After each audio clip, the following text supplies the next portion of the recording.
30-ാം അധ്യായത്തിന്റെ 4-ാമത്തെ തിരുവചനമാണ് അല്പസമയം നമുക്ക് ഒരുമിച്ച് ചിന്തിക്കുവാൻ കർത്താവെ ശരണപ്പെടുകയാണ്. സദൃശ്യവാക്യം 30-ാം അധ്യായത്തിന്റെ 4-ാമത്തെ തിരുവചനമാണ്. വളരെ പ്രസക്തവും വളരെ ചിന്തനീയവും വളരെ പഠനത്തിന് വിധേയമാക്കേണ്ടതുമാകുന്ന ഒരു അനുഗ്രഹിക്കപ്പെട്ട തിരുവചന സന്ദേശമാണ് നമുക്ക് ഈ ഭാഗത്തിലൂടെ മനസ്സിലാക്കുവാനും പഠിക്കുവാനും കഴിയുന്നത്. അതിന്റെ 4-ാമത്തെ വാക്യം ആരെങ്കിലും ഒന്ന് ദയവായി വായിച്ചാൽ. ഇറങ്ങി വരികയും ചെയ്തവനാ കാറ്റിനെ തന്റെ മുഷ്ടിയിൽ പിടിച്ചു കെട്ടിയവനാ വെള്ളങ്ങളെ വസ്ത്രങ്ങളിൽ കെട്ടിയവൻ വസ്ത്രത്തിൽ കെട്ടിയവൻ. സ്വർഗത്തിൽ കയറുകയും ഇറങ്ങി വരികയും ചെയ്തവനാൽ കാറ്റിനെ തന്റെ മുഷ്ടിയിൽ പിടിച്ചടക്കിയവനാൽ വെള്ളങ്ങളെ വസ്ത്രത്തിൽ കെട്ടിയവനാൽ ഭൂമിയുടെ അറുതികളെ ഒക്കെയും നിയമിച്ചവനാൽ അവന്റെ പേരെന്ത്, അവന്റെ മകന്റെ പേരെന്ത് നിനക്കറിയാമോ? വളരെ അനുഗ്രഹിക്കപ്പെട്ട തിരുവചനത്തെ ഓർത്ത് ദൈവത്തിന് സ്തോത്രം ചെയ്യുന്നു. ദയവേട്ട മറ്റൊന്നുമല്ല, കണ്ണാടി വെക്കാൻ സമയമായി എന്നുള്ളത് വിളിച്ചറിയിക്കുകയാണ്. സ്തോത്രം. അപ്പൊ ദൈവം അനുഗ്രഹിക്കട്ടെ. വളരെ ശ്രദ്ധയോടും വളരെ പ്രാർത്ഥനയോടും കൂടെ നമുക്ക് ഈ തിരുവചനത്തെ നമുക്ക് സമീപിക്കാം. 7 കാര്യങ്ങളും 7 ചോദ്യങ്ങളുമാണ് ഈ തിരുവചന ഭാഗത്ത് അടങ്ങിയിരിക്കുന്നത്. എത്ര ചോദ്യങ്ങളാ? 7 ചോദ്യങ്ങളും 7 കാര്യങ്ങളും ഇതിനകത്ത് അടങ്ങിയിട്ടുണ്ട്.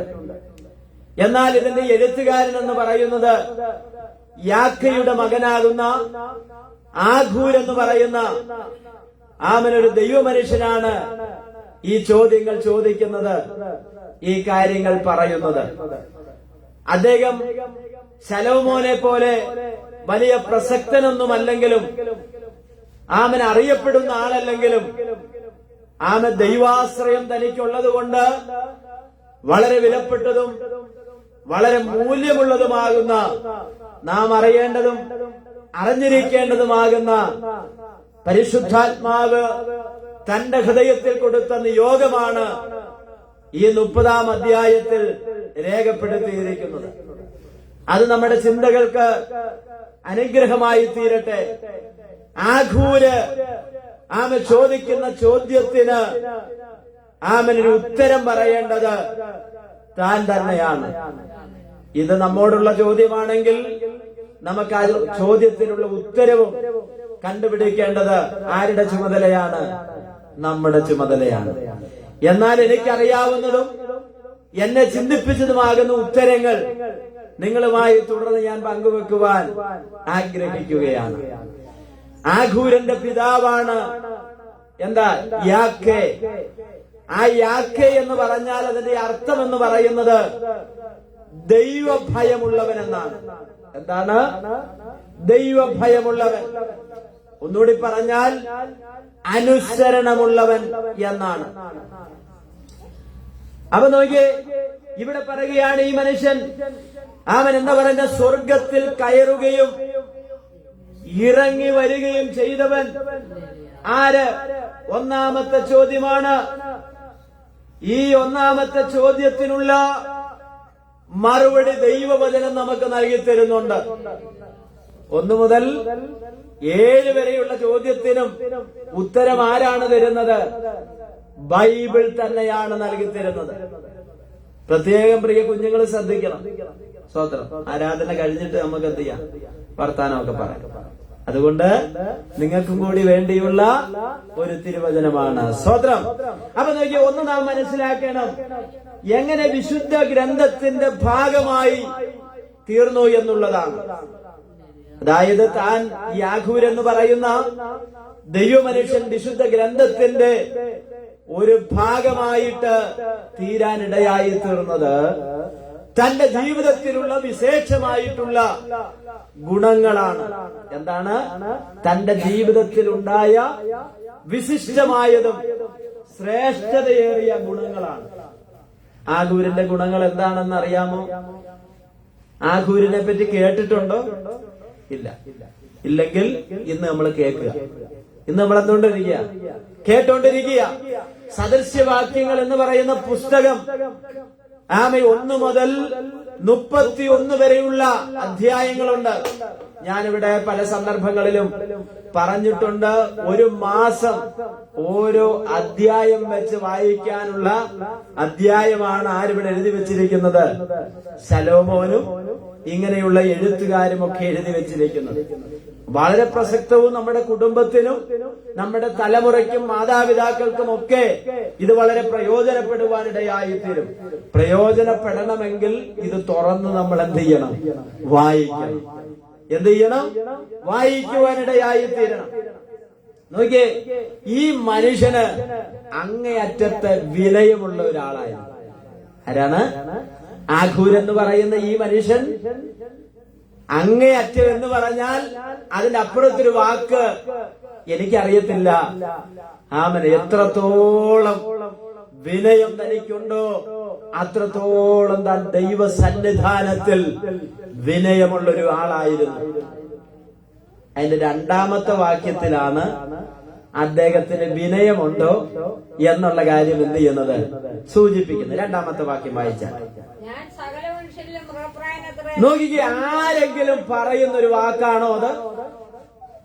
നമ്മളൊക്കെ പറയാൻ ശ്രമിക്കുന്നത് നമ്മുടെ സംസാരത്തിലും നമ്മുടെ ഇടപാടുകളിലും നമ്മുടേതായിരിക്കുന്ന ചലനങ്ങളിലുമൊക്കെ നമ്മൾ എല്ലാവരെക്കാളിലും എനിക്ക് കാര്യങ്ങളൊക്കെ അറിയാമെന്ന് മറ്റുള്ളവർ മനസ്സിലാക്കണമെന്നുള്ള ഭാവേനയാണ് നമ്മളുടെ ഇടയിലുള്ള പലരും, ഞാനടക്കം, എന്നെ ഒഴിവാക്കിയിട്ടല്ല. സ്തോത്രം. പക്ഷെ നോക്കിക്കേ, ഈ ആഖൂർ എന്ന് പറയുന്ന മനുഷ്യന്റെ വിനയം ആ മനുഷ്യൻ പറയുകയാണ്. 2ാമത്തെ വാക്യത്തിൽ എന്താണ് വായിച്ചത്? ഞാൻ സകല മനുഷ്യരിലും ആരാണ്? മൃഗപ്രായനായ മനുഷ്യനാണ് എന്ന് പറഞ്ഞാൽ നമ്മുടെ നാവ് കൊണ്ട് അത് ഉച്ചരിക്കാൻ പോലും നമുക്ക് താല്പര്യമില്ലാത്തൊരു വേർഡ്സ് ആണ്. പക്ഷെ ഈ മനുഷ്യൻ പറയുകയാണ്, ഞാൻ ആരിലും എന്തല്ല, ഞാൻ കൊള്ളാവുന്നൊരുവനല്ല, ഞാൻ ശ്രേഷ്ഠനായ ഒരു മനുഷ്യനല്ല, ഞാൻ ആരോടെന്നെ ഉപമിക്കുകയാണ്? ഒരു മൃഗത്തോട് താൻ തന്നെ ഉപമിക്കുകയാണ്. താൻ അങ്ങനെയുള്ള ഒരു സ്വഭാവക്കാരനായതുകൊണ്ടല്ല, താൻ ദൈവസന്നിധാനത്തിൽ എത്രത്തോളം വിനയം തനിക്ക് കൈവരിക്കുവാൻ പറ്റുമോ, എത്രത്തോളം താഴ്മ തനിക്ക് കൈവരിക്കുവാൻ പറ്റുമോ, ദൈവത്തെ എത്രത്തോളം പ്രസാദിപ്പിക്കുവാൻ പറ്റുമോ, തന്റെ ജീവിതത്തെ വളരെയധികം ശ്രദ്ധിക്കുന്ന ഒരു ആത്മീക മനുഷ്യനായിരുന്നു. സ്തോത്രം. ഇനി നോക്കി, അതുകൊണ്ട് കഴിഞ്ഞോ? അടുത്ത് പറയുകയാണ്, മാനുഷ്യ ബുദ്ധി എനിക്കില്ല. നോക്കിയേ, സ്തോത്രം. അദ്ദേഹം പറയുകയാണ്, എനിക്കെന്തില്ല? നമ്മൾ പറയുന്നത് എന്താണ്? എന്നെ പോലെ ബുദ്ധിയുള്ളവർ ഈ സഭയിൽ വരുന്നില്ല. എനിക്ക് അറിവുള്ളിടത്തോളമുള്ള ആളുകൾ ഇതിനകത്തിന് ഇല്ലെന്ന് പറഞ്ഞ് നമ്മൾ സ്ഥാപിക്കാൻ ശ്രമിക്കുമ്പോൾ ഇന്ന് പകൽക്കാലം ഞാൻ വിളിച്ചു പറയാം, ഈ ദൈവ മനുഷ്യൻ പറയുകയാണ്, എനിക്ക് മനുഷ്യനുള്ള ബുദ്ധിയൊന്നും എനിക്കില്ല. സ്തോത്രം. ഇല്ലാത്തത് കൊണ്ടല്ല, അദ്ദേഹത്തിന് അറിവില്ലാത്തത് കൊണ്ടല്ല, കഴിവില്ലാത്തത് കൊണ്ടല്ല. താൻ പറയുകയാണ്, ഈ കഴിവിലൊന്നും അല്ല. എനിക്ക് മനുഷ്യനുള്ള ബുദ്ധിയൊന്നും എനിക്കില്ല. ഞാനൊരു സാധാരണക്കാരനാകുന്ന ഒരു എളിമ ധരിക്കുന്ന മനുഷ്യനായിട്ട് മാറുകയാണ്. ദൈവസന്നിധിയിൽ നമ്മൾ ആരായി മാറണം? നമ്മൾ മാറാൻ തയ്യാറാകണം. ഞാൻ പിടിച്ച മുയലിന് 2 കൊമ്പ് എന്നുള്ള അല്ലെങ്കിൽ 3 കൊമ്പ് എന്നുള്ള അർത്ഥത്തിലുള്ള മത്സരമല്ല. അതിന്റെ അപ്പുറത്ത് വിട്ടുകൊടുക്കുവാൻ, സഹിക്കുവാൻ, ക്ഷമിക്കുവാൻ, സ്തോത്രം, നമ്മെ തന്നെ ദൈവസന്നിധാനത്തെ താഴ്ത്തുവാനുള്ള ഒരു മനോഭാവം ദൈവം ആഗ്രഹിക്കുകയാണ്. ചിലര് ചോദിക്കാറുണ്ട്, പാസ്റ്ററെ, സ്തോത്രം, ഈ പാസ്റ്റർമാർക്ക് കുത്തിപ്രസംഗമുണ്ട്. പാസ്റ്റർമാർക്ക് എന്തുണ്ട്? കുത്തിപ്രസംഗമുണ്ട്. സ്വതന്ത്രം. പലപ്പോഴും ഇതൊന്നും ആമെ പറയണമെന്ന് കണക്ക് കൂട്ടി വരുന്നതല്ല. ആമെ ദൈവത്തിന്റെ വചനം പറയുമ്പോൾ തന്നെ പരിശുദ്ധാത്മാവ് തരുന്ന നിയോഗത്തിൽ നിന്നുകൊണ്ട് ചില കാര്യങ്ങൾ പറയുന്നത് അത് നമുക്ക് ഓരോരുത്തർക്കും അനുഗ്രഹമായി തീരുവാനുള്ളതാണ്.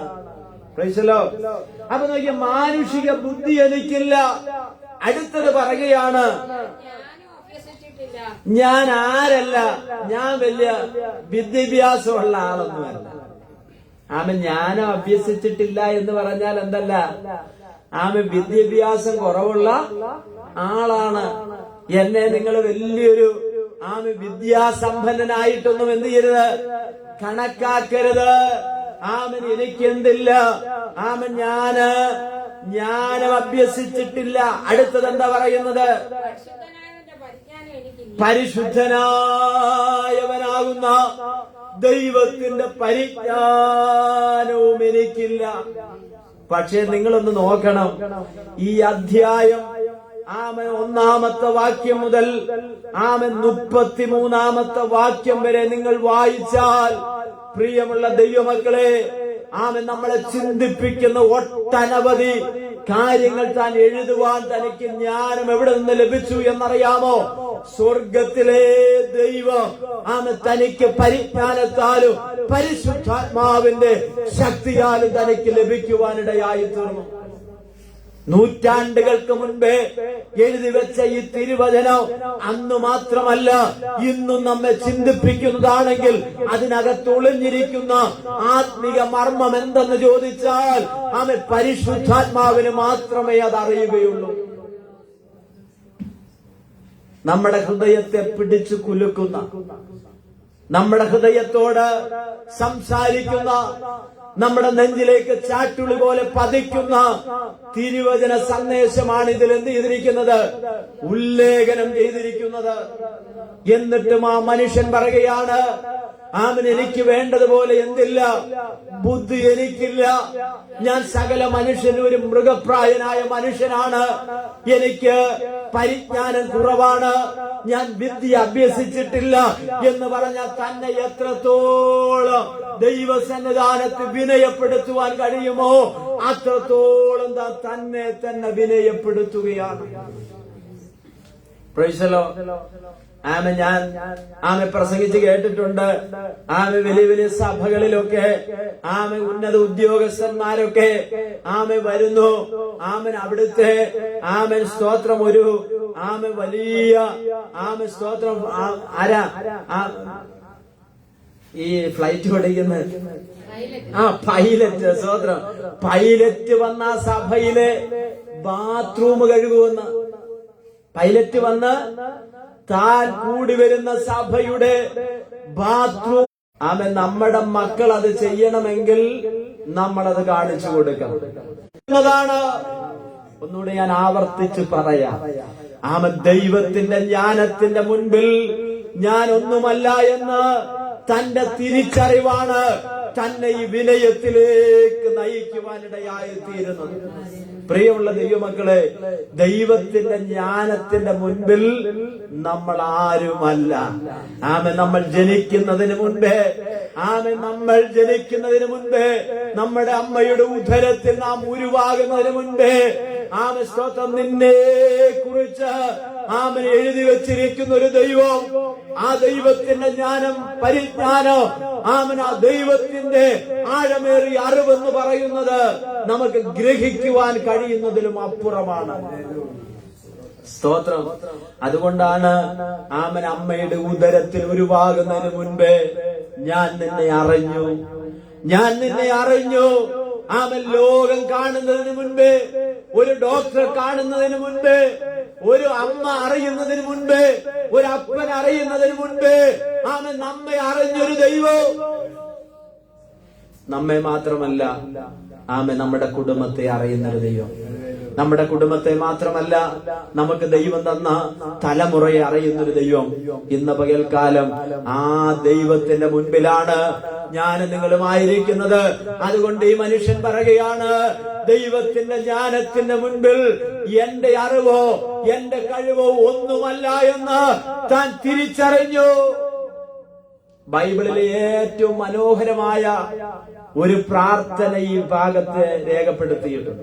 ബൈബിളിലെ ഏറ്റവും മനോഹരമായ ഒരു പ്രാർത്ഥന 7 മുതൽ 9 വരെയുള്ള വാക്യത്തിൽ രേഖപ്പെടുത്തിയിട്ടുണ്ട്. ഒന്ന് വായിച്ചാട്ടെ 7-ാമത്തെ വാക്യം. രണ്ട് കാര്യം ഞാൻ നിന്നോട് അപേക്ഷിക്കുന്നു. നോക്കിയേ, 2 കാര്യം ഞാൻ ദൈവത്തോട് എന്ത് ചെയ്യുകയാണ്? അപേക്ഷിക്കുന്നു. ജീവപര്യന്തം അവ എനിക്ക് നിഷേധിക്കരുത്. അത് ജീവപര്യന്തം എനിക്ക് എന്ത് ചെയ്യരുത്? വളരെ പ്രസക്തമായതും ബൈബിളിലെ പ്രാർത്ഥനകളിൽ വളരെ മനോഹരമായ ഒരു പ്രാർത്ഥനയാണ് ഇവിടെ കാണുവാൻ പോകുന്നത്. ആമേൻ. താൻ പറയുകയാണ്, 2 കാര്യം ഞാൻ എന്ത് ചെയ്യാണ്? ദൈവമേ, അങ്ങയോട് ഞാൻ അപേക്ഷിക്കുന്നു. ജീവപര്യന്തം അവ എനിക്ക് എന്ത് ചെയ്യരുത്? നിഷേധിക്കരുത് എന്ന് പറഞ്ഞാൽ ഈ ഭൂമിയിൽ നിന്ന് എന്റെ കണ്ണടഞ്ഞു പോകുന്നിടം വരെ ഈ അപേക്ഷ 2 അങ്ങ് എന്ത് ചെയ്യരുത്? തിരസ്കരിക്കരുത്, അത് നിഷേധിക്കരുത്. അതെന്തൊക്കെയാണെന്ന് ഒന്ന് ചിന്തിച്ചിട്ട് നമുക്ക് ആ 4-ാം വാക്യത്തിലേക്ക് മടങ്ങി വരാം. സ്തോത്രം. വായിച്ചാട്ടെ. നോക്കിക്കേ, തന്റെ പ്രാർത്ഥനയുടെ 1-ാമത്തെ കാര്യം താൻ പറയുകയാണ്, ഈ 2 അപേക്ഷകളും ദൈവമേ അങ്ങ് നിഷേധിക്കരുത്. നമ്മൾ കേട്ടിട്ടുള്ള പ്രാർത്ഥനയിൽ നിന്ന് വളരെ വ്യത്യസ്തമായ ഒരു പ്രാർത്ഥനയാണ്, ഇല്ലേ? ആമേൻ. നമ്മുടെ പ്രാർത്ഥന എങ്ങനെയാണ്? ആമേൻ. നമ്മുടെ പ്രാർത്ഥന നാം കേട്ടിട്ടുള്ളതും നാം പ്രാർത്ഥിക്കുന്നതും, ആമേൻ, സ്തോത്രം, അതിൽ നിന്നൊക്കെ വളരെ വ്യത്യസ്തമായ നിലയിലാണ് ഈ ദൈവ മനുഷ്യന്റെ പ്രാർത്ഥന. അദ്ദേഹത്തിന്റെ പ്രാർത്ഥന എന്താണെന്നുള്ളതാണ് നാം ഇപ്പോൾ വായിച്ചത്. ആമേൻ. 8-ാമത്തെ വാക്യം. സമ്പത്തും എനിക്ക് തരാതെ നിത്യവൃത്തി തന്ന് എന്നെ പോഷിപ്പിക്കണമേ. ടീച്ചറെ, 8-ാമത്തെ വാക്യം ആദ്യ ഭാഗം. വ്യാജവും ഭോഷ്കും എന്നോട് എന്ത് ചെയ്യണമേ? നോക്കിയേ, എന്തൊരു പ്രാർത്ഥനയല്ലേ? സ്തോത്രം. വളരെ വ്യത്യസ്തമായിട്ട് നമ്മുടെ ആത്മീക ചിന്തകളെ ചിന്തിപ്പിക്കുന്ന ഒരു പ്രാർത്ഥനയായിട്ട് എനിക്ക് ഈ ഭാഗം വായിച്ചപ്പോൾ എന്നെ ചിന്തിപ്പിക്കുവാനിടയായി തീർന്നു. എന്താ കാരണം എന്നറിയാമോ? ആ മനുഷ്യൻ പറയുകയാണ്, വ്യാജവും ഭോഷ്കും എന്നിൽ നിന്ന് എന്ത് ചെയ്യണമേ? അകറ്റണമേ. അവനൊരു മനുഷ്യന്റെ ഏറ്റവും വലിയൊരു ബലഹീനത, അവന്റെ ഒരു പാപത്തിന്റെ മറ്റൊരു സ്തോത്ര സ്വഭാവമാണ്. എന്താണ്? വ്യാജവും ഭോഷ്കും എന്ന് പറയുന്നത്. അതൊരു മനുഷ്യന്റെ സ്വഭാവത്തിൽ അലിഞ്ഞു ചേർന്നിരിക്കുന്ന ഒന്നാണ്. പക്ഷെ ഈ മനുഷ്യൻ പറയുകയാണ്, കർത്താവേ, ഈ വ്യാജത്തിൽ നിന്ന്, ഈ ഭോഷ്കിൽ നിന്ന് എന്നെ ഒന്ന് വിടുവിക്കണമേ എന്ന് പറഞ്ഞാൽ ആത്മിക വിശുദ്ധിക്ക് വേണ്ടിയുള്ള ഒരു ഹൃദയംഗമായൊരു പ്രാർത്ഥനയാണ്. ഇന്ന് പകൽക്കാലം ഒരുപക്ഷെ നിങ്ങൾക്കോ ഈ പറയുന്ന എനിക്കും അത്രേ സുഖമായിട്ട് തോന്നുന്നില്ലായിരിക്കാം. പക്ഷെ ഒരു കാര്യം ഞാൻ പറയാം, ഇന്ന് പകൽക്കാലം എന്നെ കേൾക്കുന്ന ദൈവമക്കളെ, ഒന്ന് മടങ്ങി വരുവാൻ കഴിയുമോ? നമ്മുടെ പ്രാർത്ഥനയ്ക്ക് ഒരു വ്യതിയാനം വരട്ടെ.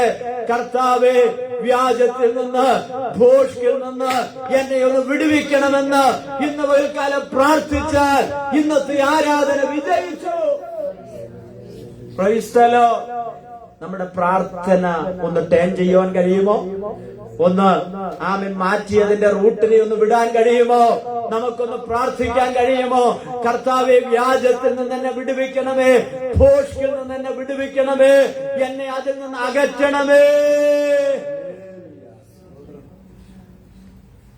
ഇതിനുള്ള മാർഗം എന്ന് പറയുന്നത് ദൈവത്തോട് പ്രാർത്ഥിക്കുക എന്നുള്ളത്. സ്തോത്രം. അപ്പൊ ആത്മീക വിശുദ്ധി കാത്തു സൂക്ഷിക്കാൻ വേണ്ടി ആര് സന്നദ്ധനായി? പറഞ്ഞാട്ടെ, ആര് സന്നദ്ധനായി?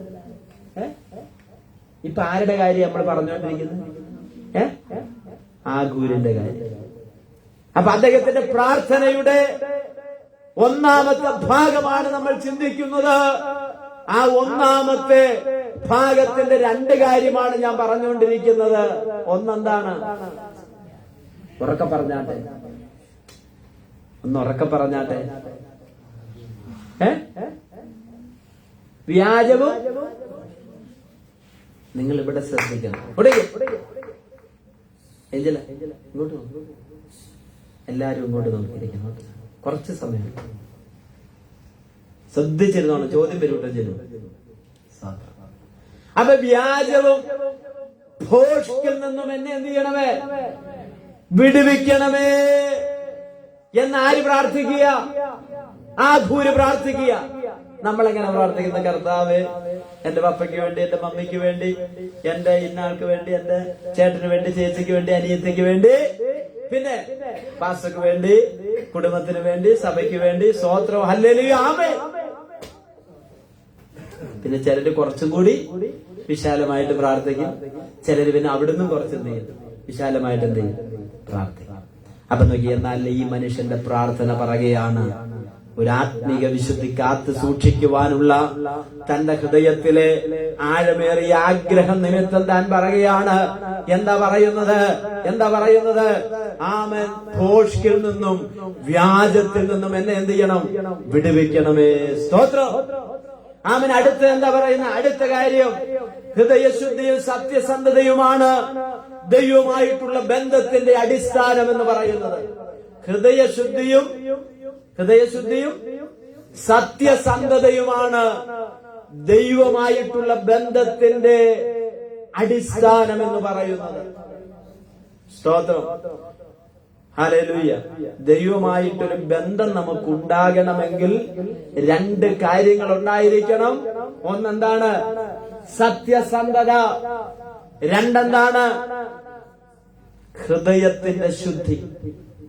ഇത് രണ്ടും ഉണ്ടെങ്കിൽ മാത്രമേ ദൈവമായിട്ടൊരു ബന്ധം നമുക്ക് എന്ത് ചെയ്യാൻ പറ്റുകയുള്ളൂ? നിലനിർത്താൻ കഴിയുകയുള്ളൂ. സ്തോത്രം, ആമേൻ. അടുത്ത ഭാഗ്യം പറയുകയാണ്, ബാഹ്യമായ ആഗ്രഹത്തെക്കാൾ ഭക്തനായ ഒരു മനുഷ്യൻ ആഗ്രഹിക്കേണ്ടത് സ്വഭാവത്തിന്റെ വിശുദ്ധിയാണ്. ബാഹ്യമായ അനുഗ്രഹത്തെക്കാൾ ഒരു ഭക്തൻ ആഗ്രഹിക്കേണ്ടത് ഹൃദയംഗമാകുന്ന ഒരു ശുദ്ധിയാണ് ആഗ്രഹിക്കേണ്ടത്. രണ്ടാമത്തെ കാര്യം താൻ പറയുകയാണ്, ദാരിദ്ര്യവും സമ്പത്തും എനിക്ക് തരാതെ. നോക്കി, ഇങ്ങനെ പ്രാർത്ഥിക്കാറുണ്ടോ? പ്രാർത്ഥിച്ചിട്ടുണ്ടോ? ദാരിദ്ര്യവും, അത് നമ്മൾ പറയും ദാരിദ്ര്യം കർത്താവ് എന്ത് ചെയ്യില്ല, സമ്പത്ത് എന്ത് ചെയ്തോട്ടെ, സമ്പത്ത് വന്നോട്ടെ, ദാരിദ്ര്യം പൊയ്ക്കോട്ടെ. നോക്കിയേ, ഈ രണ്ട് കാര്യവും ഒരു സന്തുലിതാവസ്ഥ നിലനിർത്തിക്കൊണ്ട് താൻ പ്രാർത്ഥിക്കുകയാ. ദൈവമേ, ദാരിദ്ര്യവും സമ്പത്തും അടുത്തെന്താ പറയുന്നത്? എനിക്കു തരാതെ. ഈ പ്രാർത്ഥന കേട്ടാൽ, താഴോട്ട് വായിക്കുമ്പോൾ ഈ ഭാഗം കേട്ടാൽ ഈ മനുഷ്യനൊരു പൊട്ടനായ മനുഷ്യനല്ലേ? ഈ മനുഷ്യൻ ആരാ? നമ്മുടെ ഭാഷയിൽ പറഞ്ഞ ഇച്ചിരി 10 പൈസ കുറവുള്ള മനുഷ്യനാണെന്ന് തോന്നാം. പക്ഷേ വളരെ നമ്മെ ഹൃദയത്തിൽ ടച്ച് ചെയ്യുന്ന കാര്യങ്ങളാണ് അതിന്റെ അകത്തെന്തിരിക്കുന്നത്, അന്തർലീനമായി. എന്താ പറയുന്നത്? എനിക്ക് ദാരിദ്ര്യവും സമ്പത്തും തരാതെ. അടുത്ത പറയുകയാണ്, നിത്യവൃത്തി തന്നെ എന്നെ എന്ത് ചെയ്യണമേ? പോഷിപ്പിക്കണമേ. ഒരു കാര്യത്തിൽ തുല്യതയോ സ്ഥിരതയോ നിലനിൽക്കുന്ന അവസ്ഥയാണ് ഇത് ഉദ്ദേശിക്കുന്നത്. ഒരു കാര്യത്തിൽ തുല്യതയോ പിന്നെ സ്ഥിരതയോ നിലനിർത്തുന്ന ഒരു കാര്യത്തെയാണ് ഇത് ഉദ്ദേശിക്കുന്നത്. എന്ന് പറഞ്ഞാൽ രണ്ടും ഒരുപോലെ ബാലൻസ് ചെയ്ത് പോവുക. ഒരു ത്രാശിന് 2 തട്ടുള്ളത് പോലെ, ഇല്ലേ? ഒരു ത്രാശിന് എന്തുണ്ട്? 2 തട്ട്. അത് രണ്ടും എങ്ങനാ നിൽക്കുന്നത്? നമ്മൾ 1/2 കിലോ പഞ്ചസാരക്ക് ചെല്ലുമ്പോൾ 1/2 കിലോയുടെ കട്ടി ഇവിടെ എന്ത് ചെയ്യും? വെക്കും. കച്ചവടം 1/2 കിലോ പഞ്ചസാര ഇവിടെ എന്ത് ചെയ്യും? വെച്ച് അതെന്ത് ചെയ്യാ, ബാലൻസ് ചെയ്ത് നമുക്ക് എന്ത് ചെയ്യാം, തൂക്കിത്തരിക. സ്വതന്ത്രം. അപ്പൊ നോക്കി ഇവിടെ പറയുകയാണ്, സമ്പത്തും ദാരിദ്ര്യവും എനിക്ക് തരാതെ എനിക്ക് നിത്യവൃത്തി തന്നെ എന്ത് ചെയ്യണമേ, പോഷിപ്പിക്കണമേ. സ്തോത്രം. നിത്യവൃത്തി തന്നെ എന്ത് ചെയ്യണം, പോഷിപ്പിക്കണം. ദാരിദ്ര്യവും തരരുത്, സമ്പത്തും തരരുത്.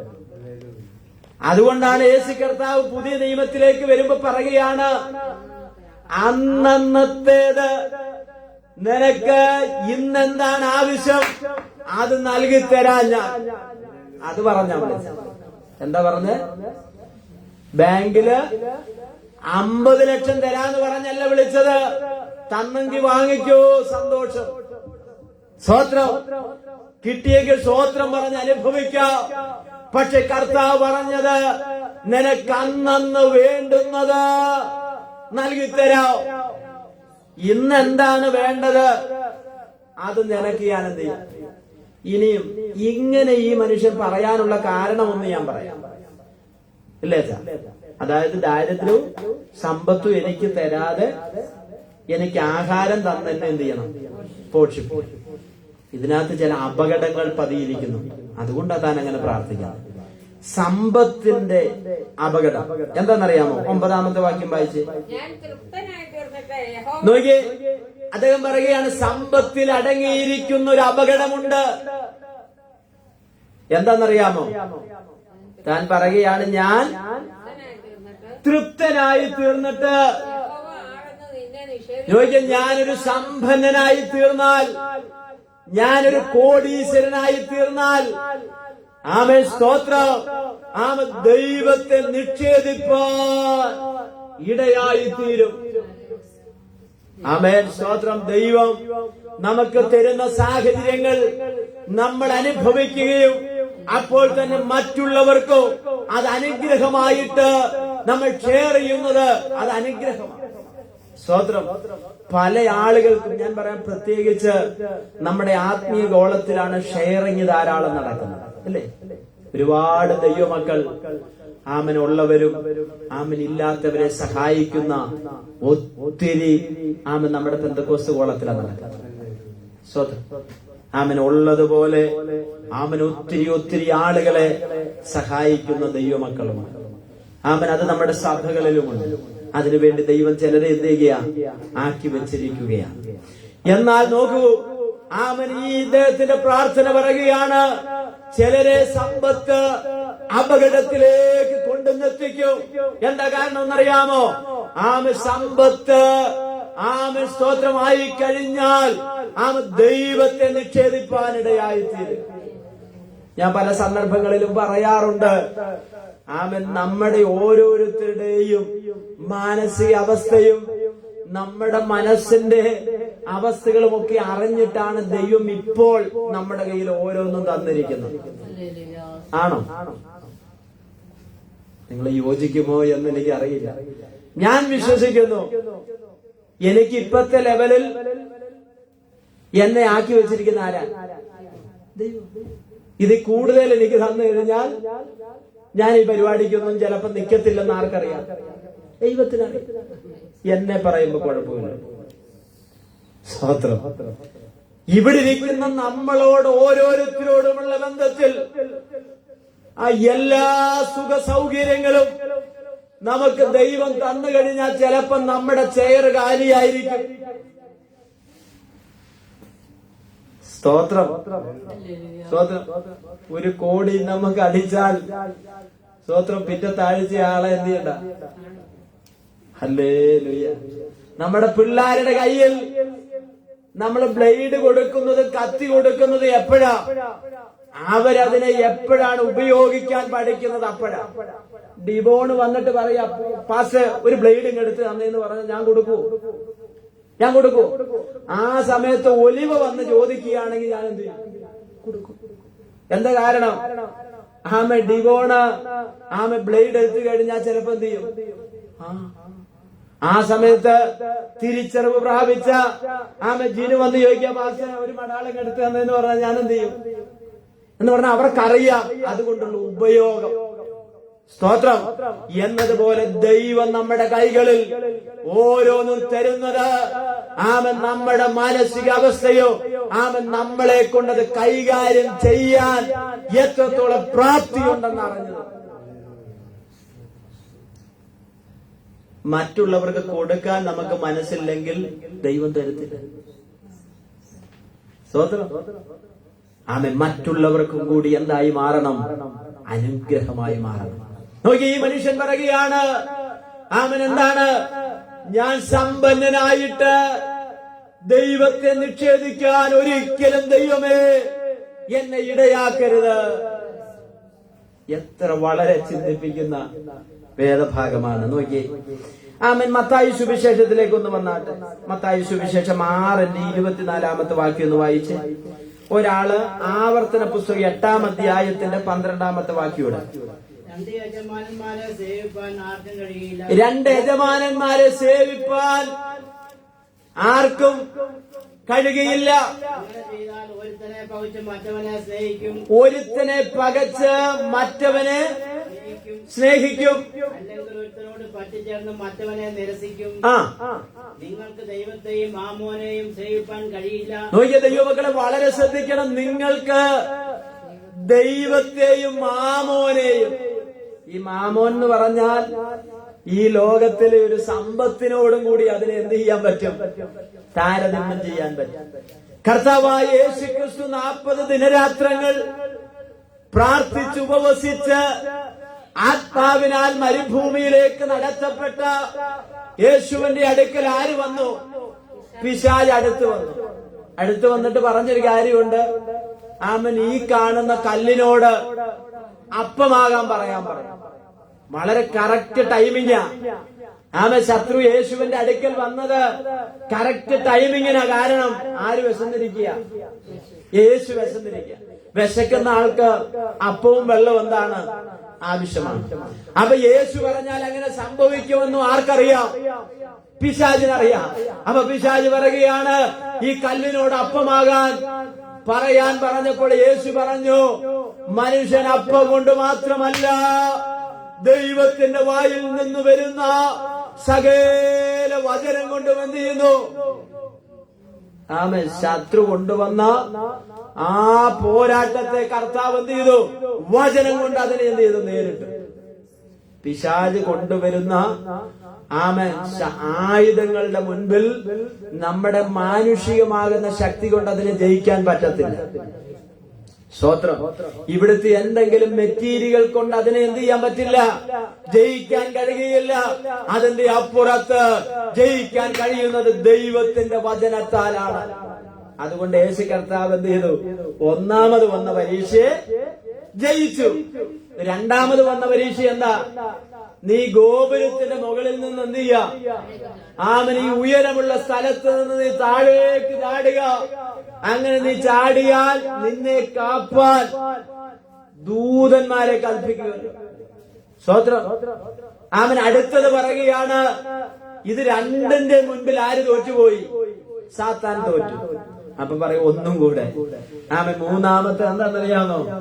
എന്നെ ഒന്ന് വീട് നമസ്കരിച്ചാൽ ഈ കാണുന്ന എല്ലാം നിനക്ക് ഞാൻ തരാം. സ്തോത്രം. അപ്പോൾ കർത്താവ് എന്ത് ചെയ്തു? അതിനെ എന്ത് ചെയ്തു? ജയിക്കുവാനിടയായി തീർന്നു. സ്തോത്രം. പിശാചേ, നീ എന്നെ വിട്ട് നിന്റെ ദൈവമായ യഹോവയെ നീ എന്ത് ചെയ്യരുത്? പരീക്ഷിക്കരുത് എന്ന് പറഞ്ഞതിനെ ശാസിച്ച് എന്ത് ചെയ്തു? പിശാചിനെ ജയിക്കുവാനിടയായി തീർന്നു. ശത്രു നമ്മളുടെ അടുക്കൽ വരുന്നത് എപ്പോഴാണെന്നറിയാമോ? അവനറിയാം നമ്മൾ ക്ഷീണിച്ചിരിക്കുന്ന സമയം. അവനറിയാം നമ്മൾ തളർന്നിരിക്കുന്ന സമയം. ആർക്കറിയാം? സാത്താൻ അറിയാം. അതുകൊണ്ട് പറഞ്ഞ സാത്താന്റെ തന്ത്രങ്ങളെ നിങ്ങൾ അറിയാത്തവരല്ലോ. സ്വതന്ത്രം. അപ്പൊ ഞാൻ പറഞ്ഞു വന്നത് എന്താ? മറഞ്ഞിരിക്കുന്ന അപകടം. അച്ഛൻ വായിച്ച വാക്യം ഒന്ന് വായിച്ചാട്ടെ. മതേജായ 24 ഒന്നും കൂടി ആവർത്തിച്ച് വായിച്ച. അങ്ങനെ ചെയ്താൽ ഒരുത്തനെ പകച്ച് മറ്റവനെ സ്നേഹിക്കും, അല്ലെങ്കിൽ ഒരുത്തനോട് പറ്റിച്ചേർന്ന് മറ്റവനെ നിരസിക്കും. നിങ്ങൾക്ക് ദൈവത്തെയും മാമോനെയും സേവിപ്പാൻ കഴിയുകയില്ല. അതുകൊണ്ട് ഞാൻ നിങ്ങളോട് പറയുന്നത്, എന്ത് തിന്നും എന്ത് കുടിക്കുമെന്നും നിങ്ങളോട് ജീവനായിക്കൊണ്ടും എന്ത് ഉടുക്കുമെന്നും ശരീരത്തിനായിക്കൊണ്ടും വിചാരപ്പെടരുത്. സ്തോത്രം. അപ്പൊ നോക്കിയേ 24-ാമത്തെ വാക്യം അച്ഛൻ പഠിച്ച, അതുകൊണ്ട് ഞാൻ നിങ്ങളോട് പറയുന്നു. അതിന് മുന്നത്തെ വാക്യം, 2 യജമാനന്മാരെ സേവിപ്പാൻ ആർക്കും കഴിയുകയില്ല. സ്തോത്രം.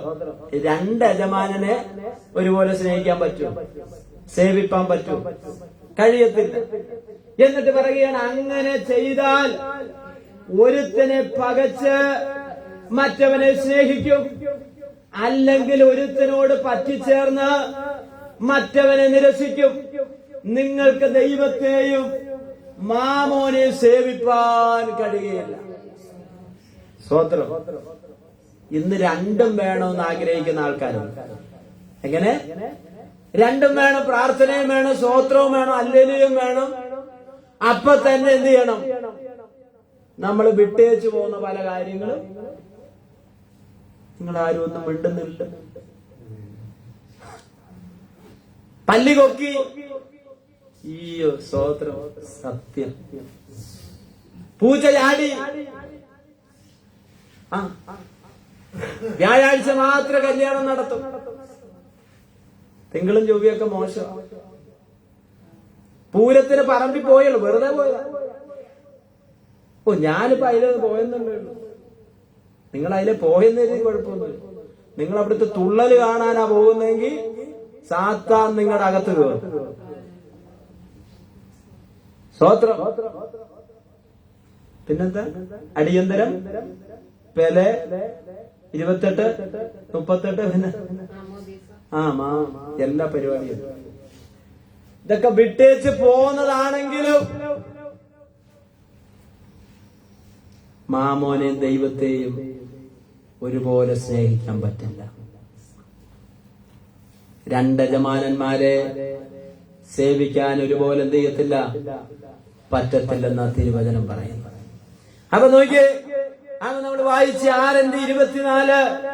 എന്നിട്ട് പറയുകയാണ്, നിങ്ങൾക്ക് ദൈവത്തെയും മാമോനെയും സേവിപ്പാൻ കഴിയുകയില്ല. അടുത്തത് 25. അതുകൊണ്ട് ഞാൻ നിങ്ങളോട് പറയുന്നത്, എന്ത് തിന്നും എന്ത് കുടിക്കും നിങ്ങളുടെ ജീവനായിക്കൊണ്ടും എന്തുടുക്കുമെന്ന് ശരീരത്തിനായിക്കൊണ്ടും വിചാരപ്പെടരുത്. ആഹാരത്തെക്കാൾ ജീവനും ഉടുപ്പിനേക്കാൾ ശരീരവും വലുതല്ലയോ? ഒന്നും മാറ്റി വെച്ചിട്ട് എന്ത് ചെയ്യാൻ പറ്റില്ല. മനുഷ്യന്റെ ശരീരത്തിന് വെള്ളവും വേണം, ആഹാരവും വേണം. വെള്ളം മാത്രം മതി. വെള്ളവും കുടിച്ച് ഞായറാഴ്ച ഉച്ചവരെയൊക്കെ അഡ്ജസ്റ്റ് ചെയ്ത് എന്ത് ചെയ്യാം? ഒരു 12:30 അത് കഴിഞ്ഞാൽ നമ്മുടെയൊക്കെ എന്ത് ചെയ്യും? വയറ്റിലെ ആൾക്കാര് പറയും, ആമേൻ, എത്രയും പെട്ടെന്ന് വെള്ളം കുടിച്ചാ പോരാ, ആഹാരം എന്ത് ചെയ്യാൻ പറയും. ഭക്ഷണം മാത്രം കഴിച്ചാൽ മതിയോ? തൊണ്ടയ്ക്ക് ഇരിക്കും. അപ്പൊ പറയും വെള്ളം കുടിക്കാൻ പറയും. അതൊക്കെ ഒരു സെക്കൻഡുകൾ കൊണ്ട് എന്ത് ചെയ്യുന്നതാ സംഭവിക്കുന്ന കാര്യങ്ങൾ അല്ലെ? നമ്മുടെ കണ്ണിന് നേരെ എന്തെങ്കിലും ഒരു ഈച്ച, ഒരു കല്ല വന്ന് നമ്മൾ അറിയാതെ അടച്ചു പോകും അല്ലെ? നമ്മൾ പതുക്കെ തല മാറ്റും. എന്താ? നിമിഷങ്ങൾ കൊണ്ട് അതൊക്കെ സംഭവിക്കുന്നത്. പെട്ടെന്ന് നമ്മൾ നടന്നു ഒരു കുഴി കണ്ടു, പെട്ടെന്ന് നമ്മൾ കാലെടുത്ത് എന്ത് ചെയ്തു? മാറ്റി. നമ്മുടെ ശരീരം സെക്കൻഡുകൾ കൊണ്ടാണ് എന്ത് ചെയ്യുന്നത്? ആയിരക്കണക്കിന് കോടിക്കണക്കിന് സെല്ലുകളും പലവിധമാകുന്ന സംവിധാനങ്ങൾ നമ്മുടെ ശരീരത്തിലുണ്ട്. അത് പ്രവർത്തിക്കുന്നു. അത് ഇച്ചിരി വൈകിക്കഴിഞ്ഞാൽ അവിടെ എന്ത് ചെയ്യും? അപകടം സംഭവിക്കും. ഈ വൈകിയതും ചിലവർക്ക് ഇച്ചിരി മുന്നിലാണ്, ചിലവർക്ക് ഇച്ചിരി പുറകിലാണ്. അവരെ കാണുമ്പോഴാണ് നമ്മൾ സാധാരണ പറയുന്നത്, പിള്ളേക്ക് എന്തോ ഒരു ബുദ്ധിമുട്ടുണ്ടല്ലേ, പിള്ളേക്ക് എന്തോ ബുദ്ധിക്ക് പറഞ്ഞോട്ട് നിങ്ങൾ എന്താ പറയാറ്? ചെറിയ അല്ലെ തിരി ജോമിഷ് എന്താ പറയുന്നത്? സ്തോത്രം. അപ്പൊ നോക്കിയേ, അതിന്റെ തനിതായ ബാലൻസ് ദൈവം നിർത്തി ഓർത്തൊന്ന് സ്തോത്രം പറയാൻ പറ്റുമോ? ഈ സ്തോത്രം പോരാ. ഞാനൊന്ന് പറഞ്ഞിട്ട് സ്തോത്രം പറഞ്ഞാൽ മതി. നമ്മുടെ നാഡീ ഞരമ്പുകൾക്ക്, നമ്മുടെ കോശങ്ങൾക്ക്, നമ്മുടെ ശരീരത്തിന്റെ അവയവങ്ങൾക്ക് ഏതെങ്കിലും ബുദ്ധിപരമായോ മാനസിക നില തെറ്റുന്ന തരത്തിൽ ഒരു പ്രയാസം ഉണ്ടെങ്കിൽ നമ്മൾ ഇവിടെ ഇരുന്നുകൊണ്ട് എന്ത് ചെയ്യും? ചിലപ്പോൾ അടുത്തിരിക്കുന്നവരൊരു തോണ്ട് കൊടുക്കും, അല്ലെങ്കിൽ തലയ്ക്കിട്ടൊരു അടി കൊടുക്കും, അല്ലെങ്കിൽ കാല് കൊണ്ട് എന്ത് ചെയ്യും എന്ന് പറഞ്ഞാൽ അവർക്ക് നിയന്ത്രിക്കാൻ കഴിയുന്നില്ല. നമ്മൾ ഇതുപോലെ എന്ത് ചെയ്തില്ല, ഇരിക്കാൻ പറ്റില്ല. പക്ഷെ നോക്കിയേ, ആയിരക്കണക്കിന് നാഡീ ഞരമ്പുകളും കോശങ്ങളും DNA-കളും ഒത്തിരി കാര്യങ്ങൾ എന്തിരിക്കുക. മനുഷ്യൻ ഇതുവരെ ശരീരത്തെ കുറിച്ച് പഠിച്ചു കഴിഞ്ഞോ? ഇല്ല. ലോകത്തിലുള്ള എത്ര പ്രഗത്ഭരായിട്ടുള്ള ഡോക്ടർമാരും ഇന്ന് വരെ ശരീരത്തെ പറ്റി പഠിച്ചു കഴിഞ്ഞിട്ടില്ല. അവര് പഠിച്ചുകൊണ്ടിരിക്കുക. ഇന്നും മരുന്ന് കണ്ടുപിടിക്കാത്ത രോഗങ്ങൾ ഇന്ന് ലോകത്തിലുണ്ട്. സ്തോത്രം. നമുക്കറിയാം, കൊറോണ വന്നു, ആളുകൾ ആയിരക്കണക്കിന് ആളുകൾ, 10,000-കണക്കിന് ആളുകൾ എന്ത് ചെയ്തു? മരണപ്പെട്ടു. അതിനുവേണ്ടി പ്രത്യേകിച്ച് അവർ പഠനം നടത്തി പെട്ടെന്ന് ഒരു വാക്സിനൊക്കെ എന്ത് ചെയ്തു? കണ്ടുപിടിച്ചു. കുറെയൊക്കെ ഫലവത്തായി. എന്നാൽ വേണ്ടതുപോലെ എന്ത് ചെയ്തില്ല. പറഞ്ഞു വന്നത് ഒത്തിരി മരുന്ന് കണ്ടുപിടിക്കാത്ത ഒത്തിരി രോഗങ്ങൾ ലോകത്ത് സംഭവിച്ചുകൊണ്ടിരിക്കുകയാണ്. പഠിച്ചുകൊണ്ടിരിക്കുന്നേ ഉള്ളൂ. നമ്മുടെ ഈ ചെറിയ ശരീരത്തെ കുറിച്ച് ഈ ലോകം അവസാനിക്കുന്നിടം വരെ എത്ര ബുദ്ധിജീവികൾ പഠിച്ചാലും പഠിച്ച് അത് പൂർത്തീകരിക്കാൻ കഴിയത്തില്ല. അതാണ് ദൈവത്തിന്റെ സൃഷ്ടി. കഴിഞ്ഞ ദിവസം നമ്മുടെ സ്കറിയാച്ചാൻ വിളിച്ചു, പാസേ കണ്ണിനൊരു ചെറിയ ബുദ്ധിമുട്ടുണ്ട്, നമുക്കൊന്ന് പോയി നോക്കാം. ഞാൻ പറഞ്ഞു നമുക്ക് പോയേക്കാം. അവിടെ ചെന്ന് കുറെ മെഷീൻ കൂടൊക്കെ അച്ഛൻ എന്ത് ചെയ്തു? കണ്ണൊക്കെ കയറ്റി പരിശോധിച്ചപ്പം സ്തോത്രം വലിയ കുഴപ്പമൊന്നുമില്ല. ഒരു സ്തോത്രം പറഞ്ഞേ. ഹല്ലേലൂയ. അച്ഛാ ഈ സ്തോത്രം പോലെ ഒന്ന് ഉറക്കെ പറഞ്ഞേ. ഹല്ലേലൂയ. ആമേൻ. അച്ഛൻ വളരെ പേടിച്ചാ പോയത്. പ്രഷർ കൊണ്ട് അല്ലെങ്കിൽ ഷുഗർ കൊണ്ടായിരിക്കും കണ്ണിന്. അവിടെ ചെന്ന് പരിശോധിച്ചപ്പോ വലിയ ആശുപത്രിയില്ല ഞാൻ കൊണ്ട്. ഞാൻ പറഞ്ഞു നമുക്ക് അവിടെ പോകാന്ന് പറഞ്ഞു. അച്ഛൻ പറഞ്ഞു പെരുന്തമണ്ണ പോകുന്നു. ഞാൻ പറഞ്ഞു വേണ്ട, നമുക്ക് പാലക്കാട് പോകാന്ന് പറഞ്ഞു. അവിടെ മൊത്തം കണ്ണിന്റെ ഒരു 5-8 മെഷീനിലൂടെ എന്ത് ചെയ്തു. അപ്പൊ അവര് പറഞ്ഞു ഒരു കുഴപ്പമില്ലെന്ന് പറഞ്ഞു. ഒരു കുഴപ്പമില്ല, ഇപ്പൊ ഒഴിച്ചുകൊണ്ടിരിക്കുന്ന മരുന്ന് ഒഴിച്ചാൽ മതി. അതിന് വേണോ വേണ്ടയോ എന്ന് ചെയ്യണമെങ്കിൽ ഒരു ചെറിയ സ്കാനിങ് ചെയ്താൽ അത് വേണോ വേണ്ടോ. ഞാൻ പറഞ്ഞത്, ഒരു കണ്ണിലേക്ക് വരുന്ന ഒരു ഞരമ്പിന് അല്പം പ്രയാസം തോന്നിയപ്പോ കണ്ണിന് എന്ത് ചെയ്തു? ചെറിയ മങ്ങൽ നേരിട്ടു. നോക്കിയേ. അപ്പൊ ദൈവത്തിന്റെ സൃഷ്ടി എന്ന് പറയുന്നത് മനുഷ്യന്റെ ബുദ്ധി കൊണ്ട് എന്ത് ചെയ്യാൻ പറ്റുകയില്ല, ചിന്തിക്കാൻ കഴിയത്തില്ല. ഇവിടുത്തെ ഒരു ബുദ്ധിജീവികൾക്കും പഠിച്ചാൽ അതിനെ പൂർത്തീകരിക്കാൻ കഴിയാത്ത പോലാണ് അത്ഭുതകരമായും അതിശയകരമായും ദൈവം നമ്മെ സൃഷ്ടിച്ചിരിക്കുന്നത്. നമുക്ക് ബുദ്ധി തന്ന ബുദ്ധി കൂടാതെ അതിന്റെ ബാലൻസ് നമ്മുടെ ബുദ്ധിയെ നിർത്തിയിരിക്കുന്ന ദൈവത്തിന് സ്തോത്രം ചെയ്താട്ടെ. നമ്മുടെ ശരീരത്തിന് നമ്മുടെ മനസ്സിന് നമ്മുടെ ജീവിതത്തിന് ഒരു കോട്ടവും പറ്റാതെ ദൈവം നടത്തുന്നു ഓർത്തുന്നു സ്തോത്രം ചെയ്താട്ടെ. ഹല്ലേലൂയ. സ്തോത്രം. നന്ദിയോടെ ദൈവത്തിന് സ്തോത്രം പറയാൻ കഴിയും. അപ്പൊ ഇവിടെ പറയുകയാണ് ആഹാരവും മാത്രം പോരാ, വെള്ളം മാത്രം പോരാ, മനുഷ്യന് എന്ത് വേണം? ആഹാരം. ഇനി ആഹാരവും വെള്ളവും മാത്രം മതിയോ? അവൻ എന്ത് വേണം? എന്തുടുക്കും എന്നുള്ളതിനെ കുറിച്ച് അവൻ ഉടുക്കേണ്ടതും എന്ത് ചെയ്യും? പണ്ട് നമ്മള് പറയുന്ന കേട്ടിട്ടുണ്ട്, സ്തോത്രം. ഒരു തല ഉടുത്തുകൊണ്ട് ഒരു തല കഴുകിയിട്ടുള്ള അപ്പച്ചന്മാര്, പ്രായമുള്ള ആളുകൾ. ഒരു ഷർട്ട് ഇട്ടാൽ പിറ്റേ ദിവസം ഇടാൻ ഒരു ഷർട്ടില്ല. ഇന്ന് നിങ്ങൾ വീട്ടിൽ ചെന്ന് തുറന്നു പോയി, വലിയ വിലയുടെ അല്ലെങ്കിലും ഒരു പാകത്തിന് മാന്യമായിട്ടുള്ള എത്ര ഷർട്ടായിരിക്കുന്നു, എത്ര മുണ്ടായിരിക്കുന്നു, എത്ര ചുരിദാർ, എത്ര സാരി. 50 വർഷം മുന്നേ ഉള്ളത് നമ്മുടെ അലമാരിയിൽ എന്ത് ചെയ്യുക? എടുക്കാതെ വെച്ചിരിക്കുക. രാവിലെ അലമാരി പോയിട്ട് തുറന്നിട്ട് നമ്മൾ ഏതാ ഇന്ന് ഇടുന്നതെന്ന് ഒന്ന് കണ്ടുപിടിച്ചിട്ടല്ലേ എടുത്ത് തേച്ച നിങ്ങൾ. സ്വോത്രം. ഞാൻ പറഞ്ഞതിന്റെ കാര്യം എന്തുടുക്കുമെന്നും എന്ത് കഴിക്കുമെന്നും എന്ത് കുടിക്കുമെന്നും ഓർത്ത് നിങ്ങൾ എന്ത് ചെയ്യരുത്? വിചാരപ്പെടരുത്. ദൈവത്തിൽ ആശ്രയിക്കുന്നവരോടുള്ള ദൈവത്തിന്റെ വാഗ്ദത്തമാണ്. ദൈവത്തിന്റെ ആലോചനയാണ്, ദൈവത്തിന്റെ പ്രോമിസാണ്. ഹല്ലേലൂയ. തിമത്യോസ് ഒന്നെടുത്താണ്. തിമത്യോസ് ആവർത്തനം എടുത്തോ, 8-ാം അധ്യായം, ആവർത്തനം 8:12. തിമത്യോസ് 6:9. പെട്ടെന്ന് എടുത്താട്ടെ. ആവർത്തനം 8:12.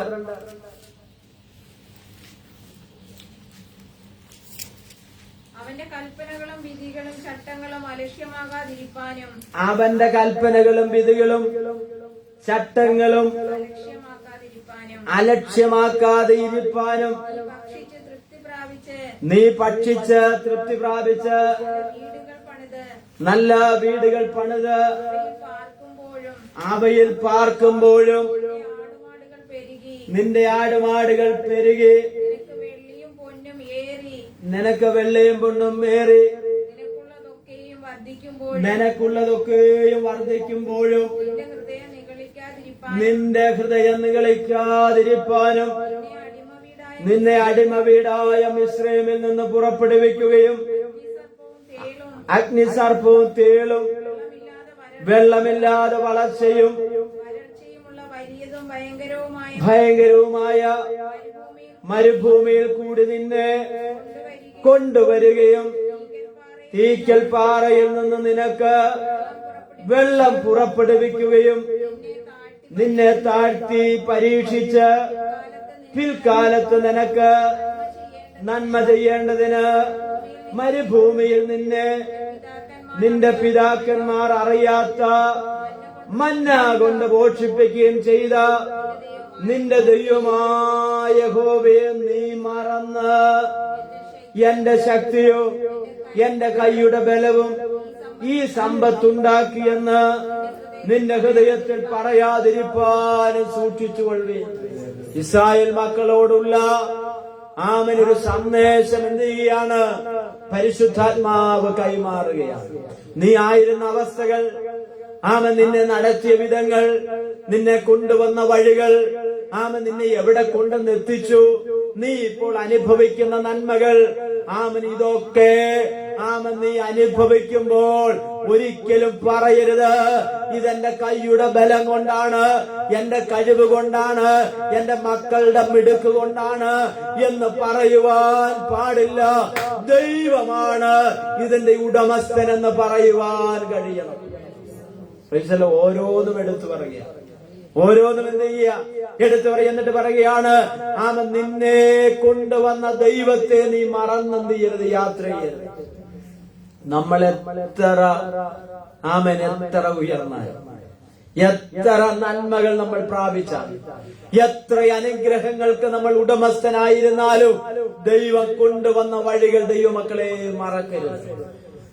ഇന്ന് നമ്മൾക്ക് പ്രയാസമായിരിക്കാം, ഞെരുക്കമായിരിക്കാം, പല കാര്യങ്ങളും നടക്കാതെ പെൻഡിങ്ങിലായിരിക്കാം. പക്ഷേ ഈ നാളുകളിൽ ഒരുപക്ഷെ ദൈവം നിന്നെ ഉയർത്തിയാൽ, ദൈവം നിന്നെ അനുഗ്രഹിച്ചാൽ ഓർത്തുകൊള്ളണം, എന്റെ ദൈവമാണ് എന്നെ അനുഗ്രഹിച്ചതെന്ന് പറയുവാൻ മടിക്കരുത്. സ്തോത്രം. തന്നതിന് ദൈവത്തിന് എന്ത് ചെയ്യണം? തിമോത്തിയോസ് എടുത്ത തിമോത്തിയോസ് 6:9. നിത്യജീവനെ പിടിച്ചു, 12 വിശ്വാസത്തിന്റെ നല്ല പോർ പെരുതുക, നിത്യജീവനെ പിടിച്ചുകൊള്ളുക. അതിനായി നീ വിളിക്കപ്പെട്ട അനേക സാക്ഷികളുടെ മുമ്പാകെ നല്ല സ്വീകാര്യം കഴിച്ചുവല്ലോ. നീ നിഷ്കളങ്കനും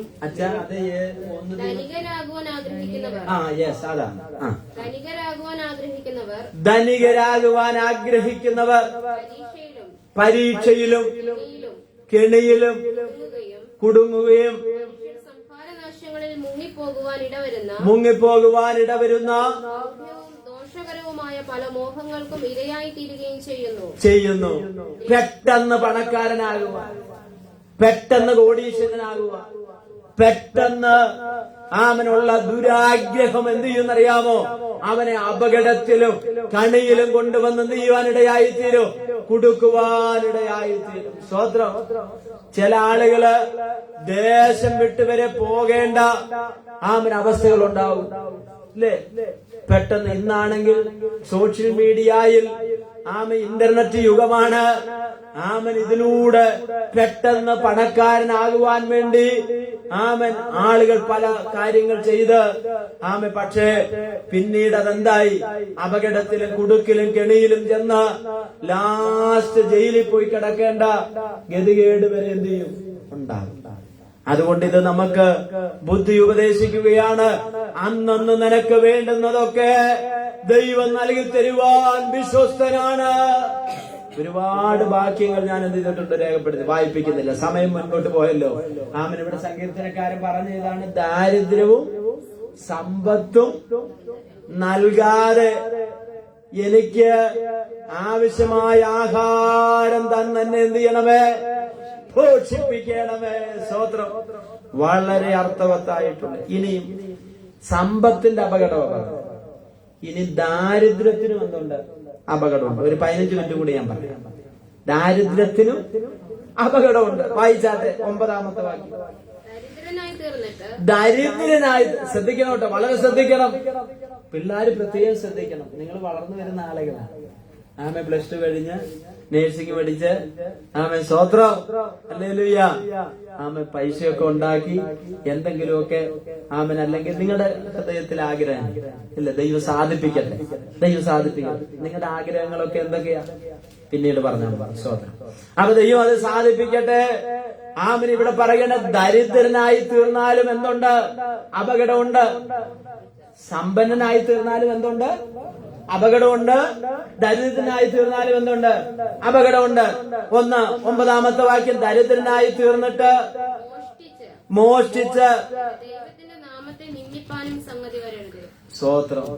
ദരിദ്രനായി തീർന്നിട്ട് ദൈവത്തിന്റെ നാമത്തെ തീണ്ടിപ്പാനും എന്ത് ചെയ്യരുത്? സംഗതി വരരുതേ. ദാരിദ്ര്യം കൊണ്ട് ഇന്ന് നമുക്കറിയാം, ഈ യുവ മിഥുനങ്ങളിലെ യൗവനക്കാരിന്ന് മയക്കുമരുന്നിന്റെയും മദ്യത്തിന്റെയും ലഹരിയുടെയും ഒക്കെ പുറകെ പോയിട്ട് അവരാദ്യം ഇത് രസത്തിനോ തമാശയ്ക്കോ തുടങ്ങിയതാണ്. പിന്നെ അവരെന്ത് ചെയ്യും? അവര് വീട്ടിൽ നിന്ന് പറയും, ഇച്ചിരി 500 രൂപ കൂടുതൽ ചോദിക്കും. 500 പിന്നെ 1000 ആകുന്നു, പിന്നെ 2000 ആകുന്നു.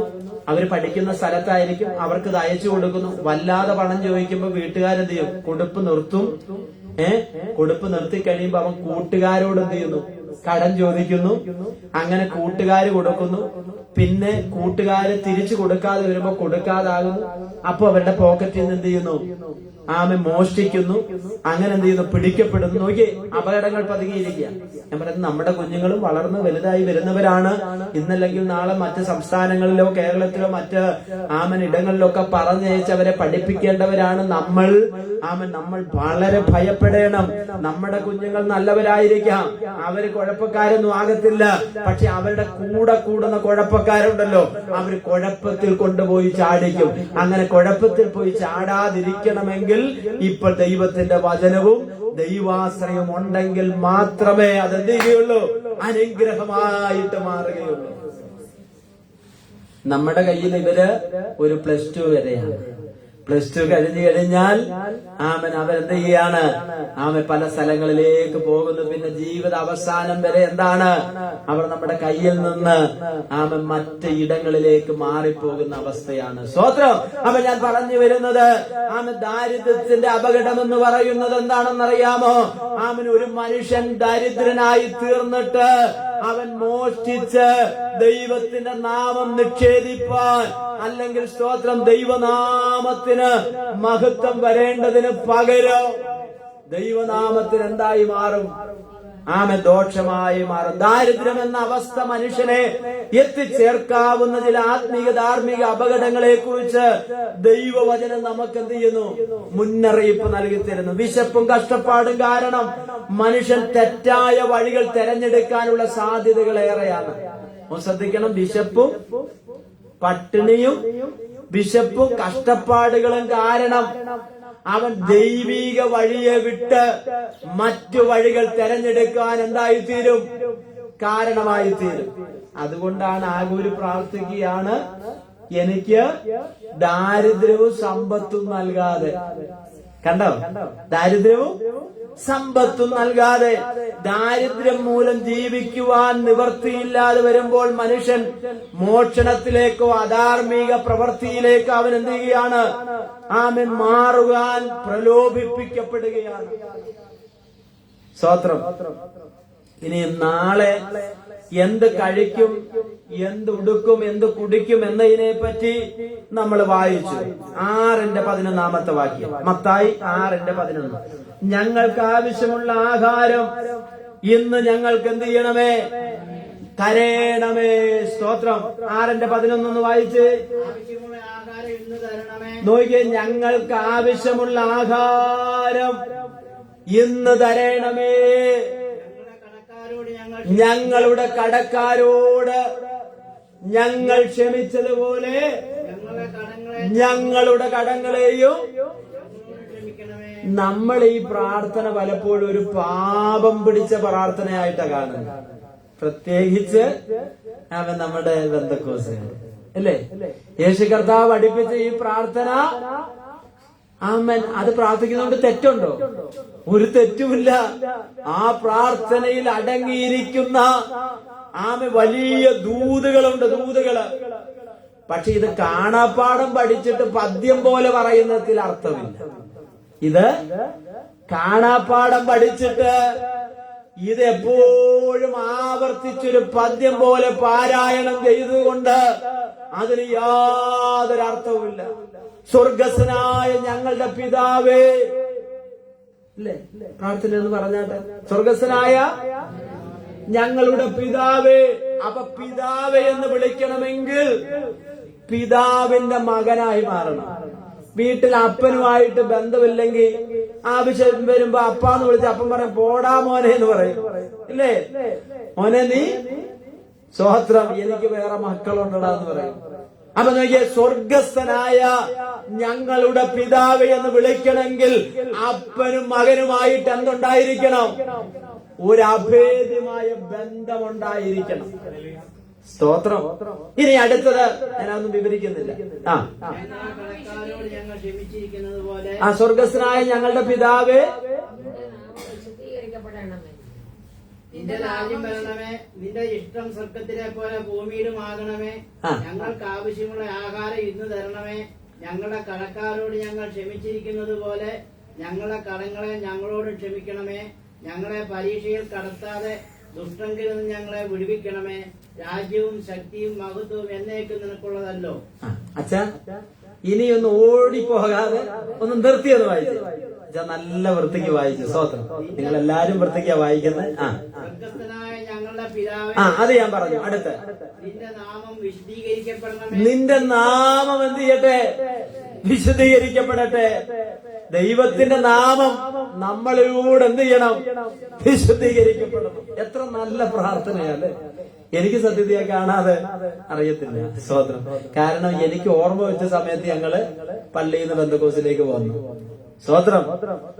അപ്പൊ നിന്റെ നാമം വിശുദ്ധീകരിക്കപ്പെടണമേ. നോക്കിയ, ദൈവത്തിന്റെ രാജ്യം ഈ ഭൂമി വരണമെന്ന് പറഞ്ഞാൽ അതിനകത്ത് എന്താ തെറ്റ്? തെറ്റുണ്ടോ? പറഞ്ഞാട്ടെ, നിങ്ങൾ എന്നെ ഒന്ന് തിരുത്തണം. തെറ്റുണ്ട്. നിന്റെ രാജ്യം, ദൈവത്തിന്റെ രാജ്യം ഈ ഭൂമിയിൽ വന്നാൽ എന്തോ ഒരു സന്തോഷമായിരിക്കും. അപ്പൊ കർത്താവ് പറയുകയാണ്, നിന്റെ രാജ്യം ഭൂമിയിൽ എന്ത് ചെയ്യട്ടെ? വരട്ടെ. വരുന്നില്ലെങ്കിൽ അതിന് തടസ്സക്കാരാരാ? ഈ പ്രാർത്ഥിക്കുന്നവരാ. ദൈവത്തിന്റെ രാജ്യം ഭൂമിയിൽ വരാൻ തടസ്സമായി നിൽക്കുന്നത് ഒരു ദിവസം ദൈവം മാറ്റും. സ്തോത്രം. അന്നാണ് മഹത്വ പ്രത്യക്ഷ നടക്കുന്നത്. എവിടാ? ഒലൂമലയിൽ കാലുകുത്തുമ്പോൾ അതെന്തായി മാറുന്നു? രണ്ടായിട്ട് മാറുന്നു. അവിടെയാണ് ദൈവത്തിന്റെ രാജ്യം ഈ ഭൂമിയിൽ എന്ത് ചെയ്യുന്നത്? സംഭവിക്കാൻ പോകുന്നത്. അത് വലിയ വിഷയമാണ്. അടുത്ത എന്താ? നിന്റെ ഇഷ്ടം സ്വർഗത്തിലെ പോലെ ഭൂമിയിലും ആകണമേ. കർത്താവേ, നിന്റെ ഇഷ്ടം സ്വർഗത്തിൽ എന്താണോ അത് തന്നെ എവിടെയും നടക്കണം, ഭൂമിയിലും നടക്കണം. അതിനകത്ത് തെറ്റുണ്ടോ? അതിനകത്തും തെറ്റില്ല. അടുത്തത്, ഞങ്ങൾക്ക് ആവശ്യമുള്ള ആഹാരം ഇന്ന് തരണമേ. ഞങ്ങൾക്ക് ആവശ്യമുള്ള ആഹാരം എന്ത് ചെയ്യണമേ? ഇന്ന് ഞങ്ങൾക്ക് ആവശ്യമുള്ള ആഹാരം ഇന്ന് ഞങ്ങൾക്ക് തരണമേ. സ്തോത്രം. ഇതിനേക്കാൾ വലിയത് എന്താ അല്ലേ? ഇന്ന് എനിക്ക് 10,000 രൂപയുടെ ആവശ്യമുണ്ട്. സ്തോത്രം. ഇന്ന് എനിക്ക് പൊറോട്ട കഴിക്കാൻ ഒരു ആഗ്രഹം. ഞാൻ ഉദാഹരണം നിങ്ങൾക്ക് മനസ്സിലാകാൻ വേണ്ടി പറയുക, എന്നേക്കാൾ അറിയാമെന്ന് എനിക്കറിയാം. അപ്പൊ ഇവിടെ പറയുകയാണ്, എനിക്ക് ഇന്നു വേണ്ടുന്നത് എന്താന്നുള്ളത് ദൈവം എനിക്ക് തന്നു കഴിഞ്ഞാൽ പിന്നെ എന്തിനാ നമ്മൾ വിചാരപ്പെടുന്നത്? അതുകൊണ്ടാ കർത്താവ് പറഞ്ഞ, നിങ്ങൾ ഒന്നിനെ കുറിച്ച് എന്ത് ചെയ്യരുത്? വിചാരപ്പെടരുത്. നിങ്ങൾ സ്തോത്രത്താലും പ്രാർത്ഥനയാലും അപേക്ഷയാലും നിങ്ങളുടെ ആവശ്യങ്ങൾ ദൈവത്തോട് അറിയിക്കുക അത്ര വേണ്ടത്. അപ്പൊ ഇവിടെ വായിക്കുന്ന ഇതാണ്, അന്നന്ന് നിങ്ങൾക്ക് വേണ്ടുന്ന ആഹാരം എന്ത് ചെയ്യും? ഞാൻ നിങ്ങൾക്ക് തരും. ആ ഒരു വിശ്വാസം എന്താണ്? ദൈവം ഇന്നു വേണ്ടുന്നത് എനിക്ക് നൽകി തരാൻ ദൈവം വിശ്വസ്തനാണ്. നാളത്തെ വിഷയത്തെ പരിഹരിക്കാൻ ദൈവം വിശ്വസ്തന. അടുത്ത ആഴ്ചത്തെ കാര്യം പരിഹരിക്കുവാൻ ദൈവം വിശ്വസ്തന. ഇന്ന് പകൽക്കാലം എന്നെ കേൾക്കുന്ന ദൈവമക്കളോട് ഞാൻ പറയാം, ചില വിഷയങ്ങളെ ഓർത്ത് മനസ്സ് കലങ്ങി ഭാരപ്പെട്ട് ഇതിന്റെ നടുവിൽ വന്നിരിക്കുന്ന ആരെങ്കിലും ഉണ്ടെങ്കിൽ, ദൈവത്തിന്റെ തിരുവചനം ഇന്ന് പകൽക്കാലം നമ്മോട് സംസാരിക്കുന്നത് ഒന്ന് മാത്രമാണ്. എന്തെന്നറിയാമോ? സ്തോത്രം, നിനക്ക് വേണ്ടുന്നതല്ല അവൻ നൽകി തരുന്ന ദൈവമാണ്. അന്നോ ഞങ്ങൾക്കുള്ള എല്ലാം തന്നു പോറ്റുന്ന, അന്നോ ഞങ്ങൾ ഇന്നും കൂടെയുണ്ടെന്നുള്ള വാക്കു തന്നവൻ, എന്നുമെന്നും കൂടെയുണ്ടെന്നുള്ള വാക്കു തന്നവൻ, ഞങ്ങൾക്കുള്ള ദിവ്യ സമ്പത്തേശുവേ. ഹല്ലേലൂയ. ഒരു നിമിഷം നമ്മുടെ കണ്ണുകൾ ദൈവസന്നിധിയിൽ നമുക്കടയ്ക്കാം. ഇന്ന് പകൽക്കാലം നമ്മെ തന്നെ ദൈവകരങ്ങളിൽ സമർപ്പിച്ചു കൊടുക്കാം. തിരുവചനത്തിന്റെ ആത്മീക സത്യങ്ങൾ ഇന്ന് പകൽക്കാലം പരിശുദ്ധാത്മാവ് വിളമ്പിത്തരുവാൻ നമ്മോട് കാണിച്ച കരുണയ്ക്കായി നമുക്ക് ദൈവത്തിന് സ്തോത്രം ചെയ്യാം. അതിന്റെ ബാക്കി ഭാഗങ്ങൾ അടുത്ത ആഴ്ച നമുക്ക് ചിന്തിക്കാം. ആഘൂര് തന്റെ പ്രാർത്ഥന, തന്റെ ജീവിതത്തിന്റെ ശ്രേഷ്ഠമേറിയ ഗുണങ്ങൾ വളരെ സവിസ്തരമായിട്ട് തിരുവചനത്തിലൂടെ മനസ്സിലാക്കുവാൻ ദൈവം ഇന്ന് പകൽക്കാലം നമ്മെ സഹായിച്ചു. ദരിദ്രന് ദാരിദ്ര്യവും സമ്പത്തും നൽകാതെ എന്നെ ആഹാരം തന്നെന്നെ പോഷിപ്പിക്കണമേ എന്ന് പറഞ്ഞ് തന്റെ പ്രാർത്ഥന രണ്ടാമത്തത്. ഒന്നാമത്തെ വ്യാജവും ഭോഷ്കും എന്നെ അതിൽ നിന്ന് അകറ്റണമേ, എന്നെ അതിൽ നിന്ന് വിടുവിക്കണമേ എന്ന് പറഞ്ഞുള്ള തന്റെ ഒന്നാമത്തെ പ്രാർത്ഥന.